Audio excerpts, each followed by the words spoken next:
Hello बच्चों, मैं हूं Monika Jakhar, lecture in English. बच्चों, आज हम इस वीडियो में फर्स्ट फ्लाइट बुक की next poem how to tell wild animals करेंगे। बच्चों, इस कविता को लिखा है कैरोलिन वेल्स ने और ये बहुत ही ह्यूमरस और सिंपल सी पोएम है। ह्यूमरस का मतलब होता है बच्चों हास्यप्रद।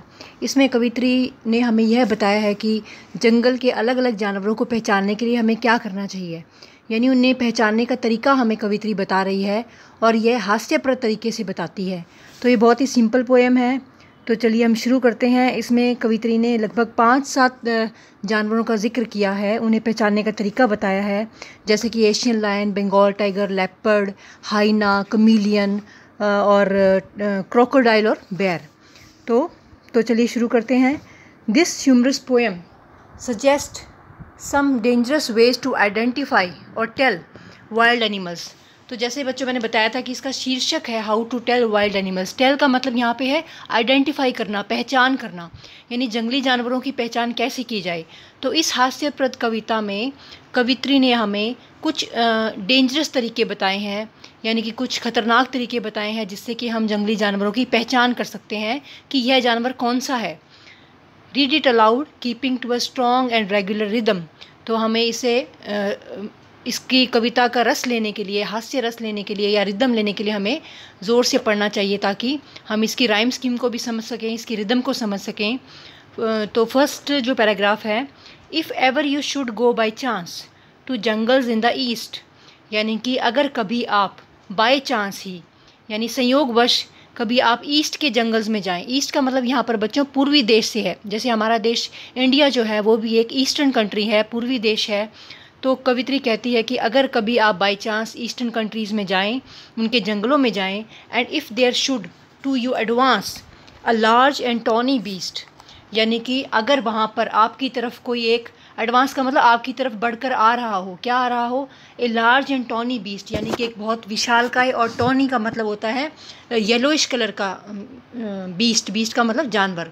अगर आपकी तरफ एक बहुत बड़ा विशालकाय और येलोइश कलर का टॉनी बीस्ट बड़े आपकी तरफ एडवांस करे, और if he roars at you, अगर वो आपकी तरफ दहाड़ता है, रोर्स माने दहाड़ना, एज यू आर डाइंग, इस तरह से दहाड़े कि आपकी जान ही निकल जाए, जैसे कि आप मर रहे हो, आप इतने डर जाएंगे कि you are dying, you will know it is an Asian lion, तो आपको पता चल जाएगा कि ये एक एशियन लायन है।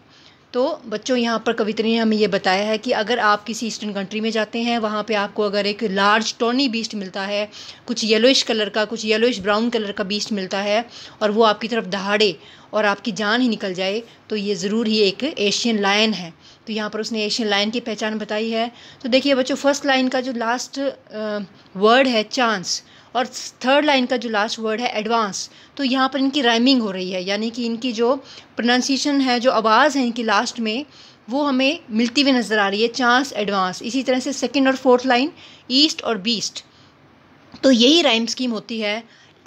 इसकी राइम स्कीम हम ऐसे लिखेंगे कि A B, ठीक है, और C डाइंग और लाइन, ये भी आपस में राइम कर रहे हैं। फिफ्थ और सिक्स्थ वर्ड जो लाइन है उसके आखिरी वर्ड भी आपस में राइम कर रहे हैं। तो इस पूरे पैराग्राफ की राइम स्कीम हो जाएगी चांस ईस्ट एडवांस बीस्ट, यानी कि A B और डाइंग और लाइन C। चलो आगे नेक्स्ट पैराग्राफ पे बढ़ते हैं। और if some time when roaming around, यानी कि कभी घूमते घुमाते कभी भी, a noble wild beast greets you, अगर एक नोबल यानी शांत जंगली जानवर आपसे मिल जाता है, आपके सामने आ जाता है, ग्रीट करता है आपको, with black stripes on A yellow ground, ground का मतलब बैकग्राउंड, यानी कि उसके शरीर पर ब्लैक स्ट्राइप्स होगी येलो बैकग्राउंड पे। आपको समझ आ गया होगा कि पीले शरीर पर काली धारियाँ किसकी होती हैं। Just notice if he eats you, देखना कहीं आपको वो खा ना ले। दिस सिंपल रूल में हेल्प यू लर्न, ये साधारण सा रूल है, ये साधारण सा नियम है जो आपको ये याद करने में मदद करेगा। The Bengal tiger to discern, discern का मतलब होता है बच्चों आइडेंटिफाई करना, मेक आउट करना, पता लगाना। तो यह सिंपल सा रूल है जिससे आप पता लगा सकते हैं कि ये जानवर कौन सा है। ये जानवर है दी बंगाल टाइगर। टाइगर यानी कि बाघ, जैसा कि हमें पता है कि बाघ के शरीर पर, येलो शरीर पर काली धारियाँ होती हैं, स्ट्राइप्स होती हैं, स्ट्राइप्स का मतलब धारियाँ। तो ये तरीका है एक बाघ को पहचानने का, एक बंगाली बाघ को पहचानने का। बंगाल टाइगर पूरी दुनिया में बच्चों मशहूर है, तो इसका जिक्र यहाँ पर किया गया है। अब इसकी राइम स्कीम भी हम देख लें साथ ही साथ। फर्स्ट लाइन के लास्ट वर्ड जो है वो है राउंड, और थर्ड लाइन का लास्ट वर्ड है ग्राउंड, यानी कि पहली लाइन और तीसरी लाइन राइम कर रही है। इसी तरह सेकंड लाइन में यू है और फोर्थ लाइन में यू है, यानी कि सेकंड और फोर्थ लाइन भी राइम कर रही है। तो इसकी भी राइम स्कीम पिछले पैराग्राफ की तरह ए बी हो जाएगी 4 लाइनों की, और लास्ट की 2 लाइनें जो है लर्न और डिसर्न वो हो जाएगी हमारी सी। तो बच्चों इसके हिसाब से इस पैराग्राफ की भी राइम स्कीम ए बी और सी हो गई, और ये पूरी पोएम में ऐसे ही चलेगा। आगे बच्चों चलते हैं थर्ड पैराग्राफ पर। थर्ड पैराग्राफ में लेपर्ड की डिस्क्रिप्शन दी गई है कि लेपर्ड को हम कैसे डिस्क्राइब करेंगे। इफ़ स्ट्रोलिंग फोर्थ, स्ट्रोलिंग का मतलब होता है घूमना, इधर उधर आप सामने घूमते समय, अ बीस्ट यू व्यू, एक जानवर आपको ऐसा नज़र आ जाए, आप देखें एक जानवर को, whose hide with spots is peppered. Hide का मतलब बच्चों होता है खाल, एनिमल की खाल, स्किन, किसी भी एनिमल की स्किन को हाइड बोलते हैं। विद स्पॉट्स, स्पॉट्स माने धब्बे, इज पेपर्ड, पेपर्ड का मतलब कवर्ड विद स्पॉट्स, यानी कि अगर आपको एक ऐसा जानवर नज़र आ जाए जिसकी स्किन पर धब्बे हैं या फिर जिसकी स्किन धब्बों से पूरी तरह से कवर्ड है। As soon as he has left on you, अगर आप पर वो छलांग लगाता है, लेफ्ट का मतलब होता है छलांग लगाना, ये लीप का पास्ट है। You will know it is a leopard, तो आप जान जाएंगे कि वो एक लेपर्ड है, यानी कि एक ऐसा जानवर आपके सामने आ जाए जिसकी स्किन पर धब्बे हैं, स्पॉट्स हैं, और वो आपके ऊपर छलांग लगाए, तो आपको पता चल जाना चाहिए कि वो एक लेपर्ड है। This will do no good to roar with pain, he will only lep and lep again. आगे कवि कहता है कि कोई फ़ायदा नहीं होगा कि आप अगर पेन से चिल्लाएं, आप अगर पेन से बुरी तरह से चिल्लाएं तो भी कोई फ़ायदा नहीं होगा, वो आप पर अगेन एंड अगेन लैप करेगा, यानी कि वो आप पर बार बार से छलांग लगाएगा। तो यह कवित्री ने हमें एक लेपर्ड को पहचानने का तरीका बताया है। अब आगे हम चलते हैं, ये देखो इसमें पिक्चर में दिखा रखे हैं, बेयर है, क्रोकोडाइल है। खैर फ़िलहाल हम बेयर के बारे में पढ़ेंगे कि बेयर के बारे में यानी भालू के बारे में कवित्री क्या कहती है। तो नेक्स्ट पैराग्राफ बच्चों, if when you are walking round your yard, yard का मतलब होता है आंगन, अगर आप कभी आपके आंगन में वॉक कर रहे हैं, घूम रहे हैं, you meet a creature there, creature का मतलब कोई भी जानवर, तो आपको वहाँ पर एक जानवर मिलता है, who hugs you very very hard. Hug का मतलब होता है बच्चों गले लगाना, जो आपको पूरी तरह से बड़ा कस कर गले लगा लेता है। Be sure it is a bear, तो आप पूरी तरह से आश्वस्त हो जाइए कि यह एक बेयर ही है, बेयर मतलब भालू ही है। If you have any doubts, अगर आपको किसी प्रकार का कोई शक भी है, I guess he will give you just one more caress. Caress का मतलब होता है बच्चों किसी को जेंटली टच करना, लविंगली टच करना या छूना। तो अगर आपके मन में फिर भी कोई डाउट रह जाता है तो वो आपको फिर से एक प्यार से छू देगा, आपको फिर से एक हग करेगा या लविंगली टच करेगा, तो आप आश्वस्त हो जाइए कि वो एक बेयर ही है। तो आगे नेक्स्ट पैराग्राफ पे चलते हैं बच्चों। इसकी भी वही राइम स्कीम है जो पहले पैराग्राफ्स में हमने की है।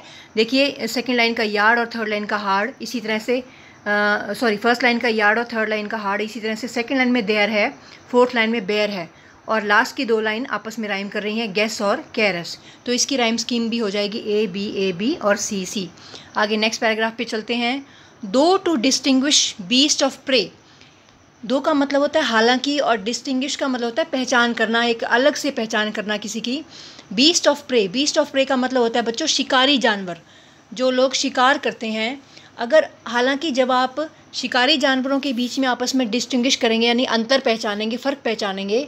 अ नोविस माइट सरप्लस, कवि का कहना है कि एक नोविस, नोविस का मतलब कोई नया व्यक्ति जिसको इसका अनुभव ना हो पहले, एक नया व्यक्ति mites non plus, non plus का मतलब होता है कंफ्यूज या पजल्ड या फिर सरप्राइज्ड। शायद एक नया व्यक्ति सरप्राइज हो जाएगा, कंफ्यूज हो जाएगा या पजल हो जाएगा जब भी आप किसी शिकारी जानवर के आपस में उनका अंतर पहचानने की कोशिश करेंगे, फ़र्क पहचानने की कोशिश करेंगे, तो शायद एक नया व्यक्ति कंफ्यूज हो जाए।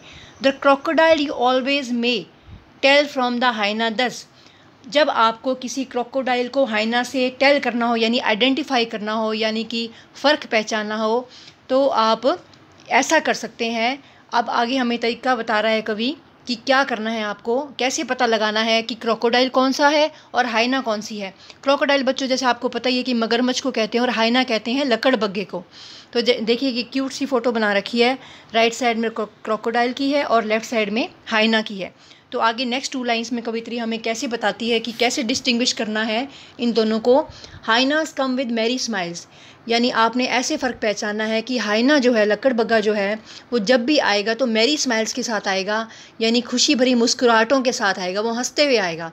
But if they weep they are crocodiles, लेकिन अगर कोई जानवर रोते हुए आता है, वीप करता है, वीप माने रोना, तो वो क्या है, वो क्रोकोडाइल है। तो आप समझ जाइए कि वो एक मगरमच्छ है। जैसा कि बच्चों एक कहावत भी है हमारे यहाँ कि मगरमच्छ आंसू बहा रहा है, यानी कि सिर्फ दिखावे के आंसू होते हैं उसके, असल में वो रो नहीं रहा होता है। तो इसी के साथ जोड़कर इसको समझाया गया है कि अगर तो वो हंसते हुए आएगा वो जानवर तो वो हाइना होगा, और अगर वह रोते हुए आएगा तो वह एक क्रोकोडाइल होगा। तो आगे चलते हैं बच्चों नेक्स्ट पैराग्राफ पर। आगे नेक्स्ट पैराग्राफ में कमिलियन के बारे में बताया गया है। कमिलियन बोलते हैं बच्चों गिरगिट को। देखो ये एक फ़ोटोग्राफ भी दी हुई है, पेड़ के ऊपर चढ़ा हुआ है, ये गिरगिट है, आप पहचान भी सकते हैं इसको। The true chameleon is small, जो असली कमिलियन होता है वो छोटा होता है, ज़्यादा बड़ा नहीं होता, उसका आकार जो है वो छोटा होता है। अ lizard sort of thing, lizard माने छिपकली, और सॉर्ट ऑफ थिंग का मतलब लिजर्ड के जैसी एक चीज़ है, लिजर्ड के प्रकार की या लिजर्ड जैसी ही एक चीज़ है। तो जो कमिलियन होता है, जो गिरगिट होता है, वह छोटा होता है, लिजर्ड जैसा ही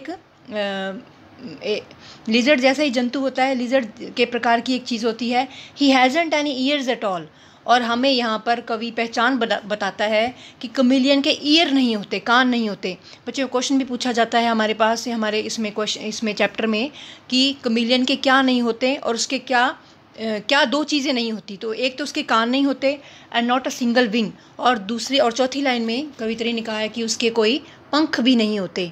if there is nothing on the tree this the chameleon you see, अगर आपको पेड़ पर कुछ भी नज़र ना आए तो इसका मतलब आपको कमिलियन नज़र आ रहा है। इसका मतलब ये है कि जो गिरगिट होते हैं वो अपना रंग बदल लेते हैं जगह के हिसाब से, बैकग्राउंड के हिसाब से। अगर वह किसी पेड़ की हरी टहनी पर बैठा है तो वह अपना रंग हरा बना लेता है, इसलिए हमें वो नज़र नहीं आता। अगर वो ज़मीन पर है, मिट्टी पर है, तो वह अपना कलर ब्राउन कर लेता है, इसलिए भी नज़र नहीं आता। इसलिए कवित्री कहती है कि अगर गिरगिट को हम देख रहे हैं पेड़ पर, वो नज़र भी नहीं आ रहा, फिर भी वो वहीं बैठा होता है, यानी कि उसके अडेप्टेशन के बारे में हमें बता रही है कवित्री। और उसकी 2 और खासियत के बारे में बताया है कि उसके कान नहीं होते और उसके विंग्स नहीं होते। तो बच्चों मैं आशा करती हूँ कि ये पोएम आपको बहुत ही इंटरेस्टिंग लगी होगी और अच्छे से समझ भी आ गई होगी। तो इसकी अगली वीडियो में हम इसके क्वेश्चन आंसर्स करेंगे, इसके कॉम्प्रिहेंशंस करेंगे डिटेल में। तो अगर आपको ये वीडियो पसंद आई है तो प्लीज़ आप इसे लाइक कीजिए, शेयर कीजिए, सब्सक्राइब कीजिए और बेल आइकन भी दबा दीजिए, ताकि जब भी मेरी नेक्स्ट वीडियो आती है आपको पता चल जाए। Thank you.